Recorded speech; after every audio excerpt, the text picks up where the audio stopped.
Señor resucitó, venciendo la muerte en la cruz. Nuestra esperanza está en Él.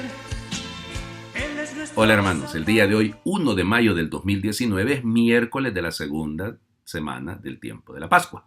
Solo que hoy tenemos la posibilidad de la memoria de San José Obrero. Cuidado, en algunas partes es memoria obligatoria, en algunas regiones, en otras no lo es. A mí me parece que conviene siempre hacer esta memoria. Recuerden que esta es la cristianización de una fiesta que tiene un origen en el mundo comunista, hay que reconocerlo. Resulta que en 1866, un 1 de mayo, en Chicago, pues se realizó una gran huelga, más de 200,000 trabajadores se fueron a la calle protestando por mejoras salariales, mejores condiciones de trabajo, y entonces se va a producir una masacre, por eso se habla de los mártires de Chicago. Y bueno, algunos de sus dirigentes fueron apresados, y ya ven, eso sigue ocurriendo en nuestro mundo, lamentablemente.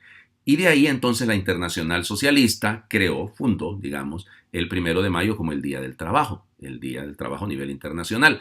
¿Qué hizo el Papa Pío XII? En 1955 reunió a más de 300,000 trabajadores en la Plaza San Pedro, precisamente para una vez más renovar cuál es el verdadero sentido del trabajo según la doctrina social de la Iglesia y poner como modelo a San José Obrero, el papá del padre adoptivo del Señor Jesús, el esposo de la Virgen Santísima. Miren, la tradición de la Iglesia al respecto, por favor, hay que ir hasta los padres de la Iglesia que hablaban tantísimo del valor del trabajo, y luego la doctrina social, 1891, la Rerum Novarum, la Quadragesimo Anno, en fin, la Pacem in Terris también habla del tema del trabajo. De hecho, la Mater Magistra del Papa San Juan XXIII, la encíclica hermosa, la Populorum Progressio de San Pablo VI, y sobre todo el lindísimo trabajo, la lindísima encíclica, la Laborem Exercens, el ejercicio del trabajo de San Juan Pablo II. Lindísima, ahí está bien definido en qué consiste el trabajo, porque hay que hacer la distinción entre el trabajo y el empleo. Trabajo tenemos que tener todos. El trabajo de una mamá en una casa, piensen, es trabajo, ¿verdad? No tiene una remuneración, perfecto, pero sí es legítimo. Y luego el tema del empleo.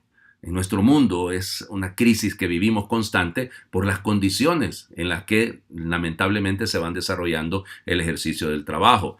No solo el asunto de la remuneración que debería de servir para sostener una familia. En nuestros países, por favor, si los salarios son miserables muchas veces, no sirven para sostener una familia. Y luego ustedes ven la brecha inmensa que se abre entre la gente, pocos que tienen mucho, que no son capaces de colaborar, de contribuir, de ser solidarios, y pocos que tienen muy poco, y muchos que tienen muy poco, perdón. Y entonces fíjense ustedes ese desbalance. El otro problema, la política, que se mete detrás de todo esto y empieza a trastocar las justas reivindicaciones de los trabajadores, el derecho que tienen a una remuneración, a un salario digno, pues, y tantos otros elementos, a la estabilidad laboral, que eso es uno de los grandes problemas que vivimos en nuestro mundo.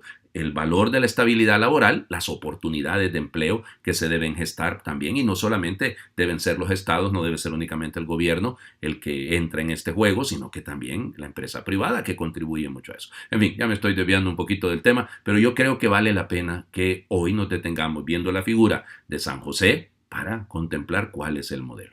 Las lecturas, insisto, si se celebra la fiesta de San José, la memoria de San José Obrero, entonces se hacen unas propias. Yo voy a hacer las del día de hoy, que son las del miércoles de la segunda semana del tiempo de la Pascua. Seguimos, libro de los Hechos de los Apóstoles, capítulo 5.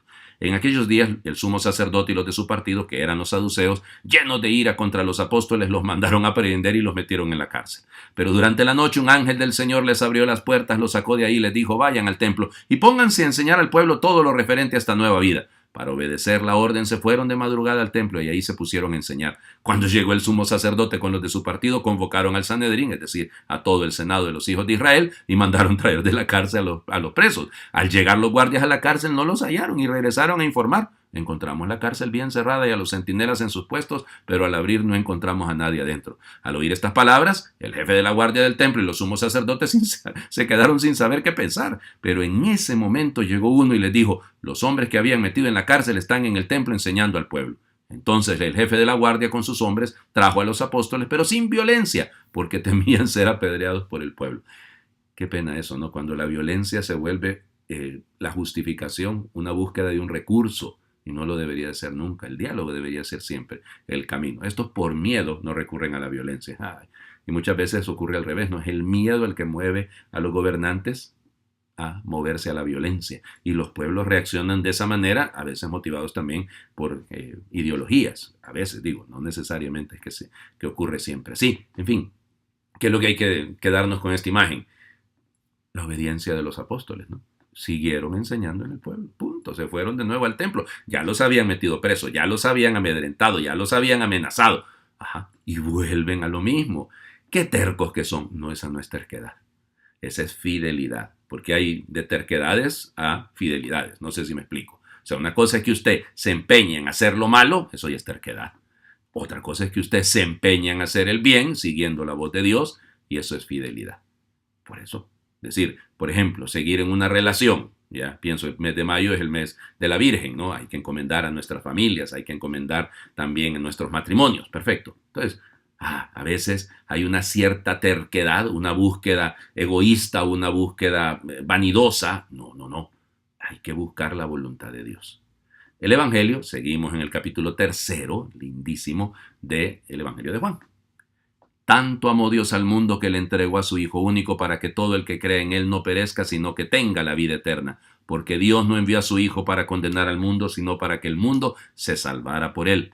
El que cree en Él no será condenado, pero el que no cree ya está condenado por no haber creído en el Hijo único de Dios. La causa de la condenación es esta: habiendo venido la luz al mundo, los hombres prefirieron las tinieblas a la luz, porque sus obras eran malas. Todo aquel que hace el mal aborrece la luz y no se acerca a ella, para que sus obras no se descubran. En cambio, el que obra el bien conforme a la verdad se acerca a la luz, para que se vea que sus obras están hechas según Dios.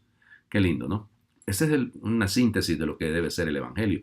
Tanto amó Dios al mundo que entregó a su único Hijo para que todo el que crea en Él se salve, tenga vida eterna. En el Evangelio de Juan es importante este creer, este vivir en la verdad, producto del amor. Tanto amó. Ese tanto es la clave de todo. Si yo le llegase a comprender, miren, como dicen muchas veces en las apariciones, si supieres las apariciones de Nuestra Señora, las apariciones del Sagrado Corazón de Jesús, las que han sido lógicamente reconocidas por la Iglesia, si el mundo supiera cuánto le ama a Dios, dejaría cualquier cosa con tal de ganarse el cielo. Y creo que ahí está nuestro error, porque le damos tanto valor a las cosas pasajeras, le damos una importancia a lo terreno, a lo caduco, a lo que tiene fecha de expiración, y se nos olvida ganarnos el cielo. ¿Qué es realmente esto? ¿Cómo se gana uno el cielo? Correspondiendo al amor, dejándose amar, viviendo en la verdad, entendiendo que la verdadera vida no es esta que tenemos en nuestro mundo actual, es otra. Por eso creo que, miren, más allá de lo que pueda decir, porque aquí podía pasarme un buen rato hablándoles del sentido de lo que está detrás de esta frase del Señor Jesús y cómo muchas veces también es manipulada, hasta ideologizada, esto de tanto amó Dios al mundo que entregó a su Hijo único. No, esa entrega debemos corresponderla entregándonos también nosotros por el bien de los hermanos, viviendo en la luz, caminando en la luz, no prefiriendo la tiniebla del pecado. Quiero terminar el día de hoy no sin antes recordarles, recuerden que por tradición el mes de mayo es el mes de la Virgen, es el mes de la primavera en el hemisferio norte y entonces por eso el mes de las flores, o sea que hay que ofrecer flores a la Virgen. No estoy hablando de las flores materiales, estoy hablando de las flores que nacen del corazón, las florecillas a María, hay que ofrecer. ¿Qué voy a ofrecer el día de hoy? En honor a mi madre y pidiéndole y ofreciéndole por mi propia conversión y por el bien de mis hermanos. Pero quiero terminar el día de hoy haciendo una oración a San José. ¿Me acompañan? Glorioso San José, modelo de todos los trabajadores, te ruego que me alcances la gracia de trabajar con conciencia, anteponiendo la llamada de mis deberes por encima de mis faltas. Quiero trabajar con alegría, teniendo en cuenta que por medio del trabajo usaré los dones que en su bondad Dios me ha regalado, para trabajar con orden, prudencia y mucha paciencia. Que nunca me rinda ante el cansancio y las dificultades, que pueda soportar las cargas y responsabilidades con la fuerza de la cruz. Quiero que mi esfuerzo en el trabajo sea realizado sobre todo con pureza de intención, con desprendimiento, concientizándome de que la muerte me espera en algún momento y deberé rendir cuenta del tiempo perdido, de los talentos desperdiciados, de las cosas buenas que omití hacer. Oh patriarca San José, junto con María no te olvides de presentar mis obras a Jesús y condúceme siempre para que éstas siempre le sean agradables a Él, al Padre y al Espíritu Santo. Amén. Que Dios les bendiga. Y un saludo y mi bendición, mi admiración y mi cariño a todos los que trabajan con tesón cada día por llevar pan a sus casas y por dignificarse, por formarse y por desarrollarse. Dios les bendiga, queridos trabajadores.